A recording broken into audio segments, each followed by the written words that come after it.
সরকারি কর্মীদের জন্য খুশির খবর, ডিএ বাড়ালো রাজ্য সরকার। 4% মহার্ঘ ভাতা বৃদ্ধির প্রস্তাব রাজ্য বাজেটে। 14% থেকে ডিএ বেড়ে 18%। 1 এপ্রিল থেকে কার্যকর নতুন ডিএ।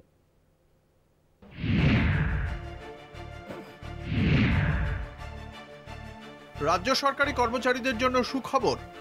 চলতি অর্থবর্ষে 4% ডিএ বৃদ্ধির ঘোষণা অর্থ প্রতিমন্ত্রী চন্দ্রিমা ভট্টাচার্যের। এর ফলে রাজ্য সরকারের ডিএ বেড়ে দাঁড়ালো 18%।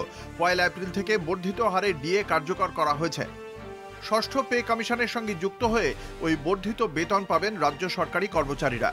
বেসিক পেটা সিক্স পে কমিশনের রেকমেন্ডেশন অনুযায়ী, অর্থাৎ সেন্ট্রালে যেটা পায় এটা কিন্তু আরো বেশি।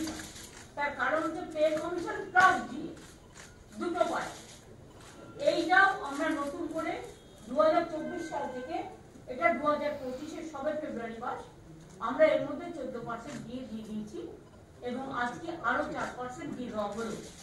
এটা উপকৃত হবেন আমার সরকারি কর্মচারী থেকে শুরু করে অসরকারি কর্মচারী থেকে শুরু করে, মানে যারা বিভিন্ন কাজে আছে, শিক্ষক অশিক্ষক থেকে শুরু করে সবাই আর কি এর মধ্যে পাবেন আর কি। পেনশন হোল্ডার্স তাদের প্রত্যেকেই এটা লাভ হবে। সম্প্রতি কেন্দ্রীয় সরকারি কর্মীদের অষ্টম পে কমিশন ঘোষণা করা হয়। এর ফলে কেন্দ্রীয় সরকারি কর্মচারী এবং পশ্চিমবঙ্গ রাজ্য সরকারি কর্মচারীদের বেতন এবং ডিএর মধ্যে বিস্তর পার্থক্য দেখা দেয়। বর্তমানে কেন্দ্রীয় সরকারি কর্মচারীদের 53% হারে ডিএ। বর্ধিত ডিএ কার্যকর হলে কেন্দ্র রাজ্যের ফারাক হবে 35%।